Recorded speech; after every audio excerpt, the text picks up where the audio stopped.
गणपती बाप्पा यांच्या वतीनं निर्वाण्यापासून खतलेली हा उपक्रम राबवण्यात येतोय।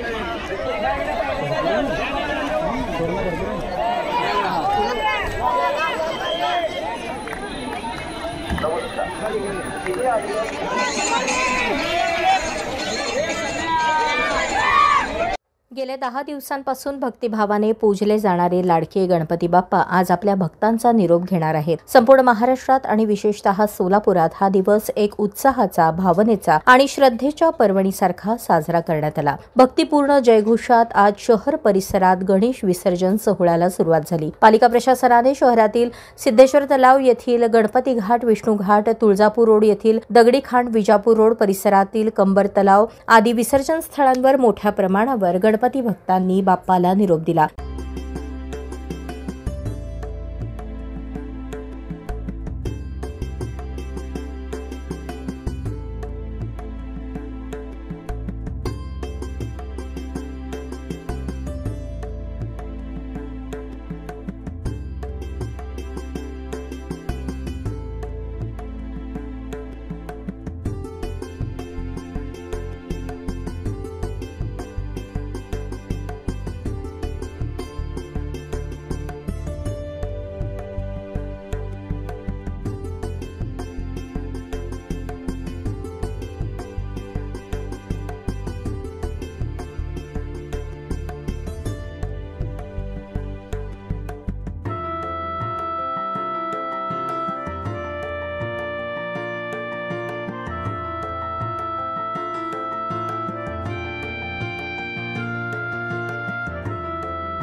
पालिका प्रशासनाकडून विसर्जन सोहळ्याकरता खास सोय उपलब्ध करून देण्यात आल्याची माहिती पालिकेचे अतिरिक्त आयुक्त रवी पवार यांनी दिली. आणि दरवर्षी आपण या ठिकाणी गणेश विसर्जन करत असतो.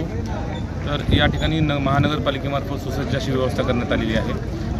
रस्ते करून घेण्यात आलेले आहेत. त्याचप्रमाणे या ठिकाणी विद्युत व्यवस्था पुरेशी करून घेण्यात आलेली आहे. त्याचप्रमाणे आपले इथे या ठिकाणी 120 मजूर आपण डिप्लॉय केलेले आहेत. जवळपास संपूर्ण महापालिका क्षेत्रामध्ये 60 जीवरक्षक आपण डिप्लॉय केलेले आहेत. त्या 60पैकी जवळपास या ठिकाणी 10 जीवरक्षक आपण ठेवलेले आहेत, कारण या ठिकाणी लोड जास्त असतो. त्याचप्रमाणे या ठिकाणी अग्निशमन आहे, बॅरिकेडिंग व्यवस्थित केलेले आहेत, क्रेन्स आपण 4 ठेवलेले आहेत मोठ्या गणपतीसाठी. त्याचप्रमाणे निर्माल्य कलेक्शन करण्यासाठी घंटागाडीची देखील व्यवस्था करण्यात आलेली आहे. काही स्वयंसेवी संस्था देखील आपल्याला या ठिकाणी मदत करत आहेत. आणि अशा प्रकारे आपण या ठिकाणी विसर्जनाची सुसज्ज अशी व्यवस्था केलेली आहे. थंड प्रतिसाद आहे. मोठे गणपती आत्तापर्यंत फक्त एकच मोठा गणपती आलेला आहे, परंतु घरगुती गणपती आता 11-11:30 वाजल्यापासून चालू झालेला आहे. आमचा अंदाज आहे की 4 नंतर बऱ्यापैकी इथं गर्दी होईल आणि रात्री 12पर्यंत आम्ही हे संपवू. आता दरवर्षीप्रमाणे आपण आवाहन करतोच आहोत की लोकांनी मातीच्या मूर्ती वापरल्या पाहिजेत. 6 फुटापेक्षा जास्त उंचीच्या मूर्ती त्यांनी नाही केल्या पाहिजेत. POPचा वापर कमी केला तर पर्यावरणाची हमी कमी होईल आणि महानगरपालिकेचा ताण देखील कमी होईल. त्यामुळे सर्वांना आव्हान आहे की आपण शांततेमध्ये, त्याचप्रमाणे DJ न लावता, कुठलाही गोंगाट न करता विसर्जन शांततेमध्ये करावं. दरम्यान विसर्जन स्थळांवर पालिका प्रशासनाकडून सुसज्ज अशी व्यवस्था केल्याने सर्वसामान्य गणेश भक्तांनी पालिका प्रशासनाचे कौतुक केले. विसर्जन करून आम्हाला समाधान वाटते आणि जवळ आहे मेन. छान आहे इथं आणि नानासाहेबांनी हे केलेलं सगळं राब आहे ना, हे खूप छान आहे. आमचे मिस्टर त्याच्यातच असतात. छान आहे, खूप छान आहे. दरवर्षी असंच ठेवायला आहे. आम्हाला खूप जवळ पडतं आणि महापालिकेनं खूप छान व्यवस्था केलेली आहे. जीवरक्षक आहेत. व्यवस्थितपणे आमच्या सध्याला मान ठेवून नीट काम होतं. इथं दिवसाची छान होत आहे. हे व्यवस्था दरवर्षी करावी महापालिकेनं. आणि हे झाल्यानंतर इथं जे पुन्हा निर्माल्य आहे हे व्यवस्थितपणे सुखरूप पोचावं अशी आमची अपेक्षा आहे. इथे ठाणेमध्ये विसर्जनचा सोय चांगली केली आहे. यावर्षी नानासाहेब धर्मवीर प्रतिष्ठानतर्फे साहेब चांगला उपक्रम राबवलेला आहे. असं सर्वजण व्यवस्थित सांभाळून व्यवस्थित केलं म्हणजे विसर्जन केलेलं समाधान होईल. समाधान वाटतंय खूप. मी बाळासाहेब जगदाळे, साबळे वगैरे कंपनीचं मॅनेजर म्हणून काम करतो. सालाबादप्रमाणे गणपती यावर्षी 11 दिवस होता. यावर्षी 1 दिवस जास्त असल्यामुळे 11 दिवस म्हणजे खूप आनंदाने गेले. गणपती बाप्पांना आणताना खूप आनंद झाला. जाताना डोळ्यात पाणी आहे. 11 दिवसामध्ये सर्वांनी अनेक गोष्टी देशामध्ये घडलेल्या आहेत. गणपती बाप्पाच्या कृपेने सर्वसामान्य नागरिकांसाठी गव्हर्नमेंटने जे नवीन GST स्लॅबमध्ये जो चेंज केलेला आहे तो खूप चांगला आहे. आणि याच्यामुळं सर्व जनतेला त्याचा फायदा होईल. आणि गणपती बाप्पाच्या कृपेने महागाईचं जे आता पण संकट होते निघून गेलं असं म्हणता येईल आपल्याला. महापालिकेने यावर्षी जी व्यवस्था केलेली आहे ती मागच्या वर्षीपेक्षाही चांगली आहे. मागच्या वर्षी इथं बरीच खडी होती आणि दगडच जास्त होती, म्हणजे गाडी इथं आणणं अवघड होतं. यावेळेस महानगरपालिकेने दोन्ही बाजूने येण्यासाठी आणि जाण्यासाठी रस्ता अगदी व्यवस्थित केलेला आहे. त्याबद्दल महापौर आपले पालिका आयुक्त साहेबांचं मनपूर्वक अभिनंदन. प्रत्येक वर्षी गणेश भक्तांकडून निर्माल्याचे व्यवस्थापन श्रद्धापूर्वक झाले पाहिजे अशी अपेक्षा व्यक्त केली जात होती. भक्तांच्या या अपेक्षेला सकारात्मक प्रतिसाद देत यंदाच्या वर्षी प्रथमच नानासाहेब धर्माधिकारी आणि त्यांच्या सहकाऱ्यांनी पालिका प्रशासनाने निश्चित केलेल्या विसर्जन कुंडावर निर्माल्य गोळा करण्यासाठी एक स्वतंत्र यंत्रणा लावण्यात आल्याचे यावेळी दिसून आले.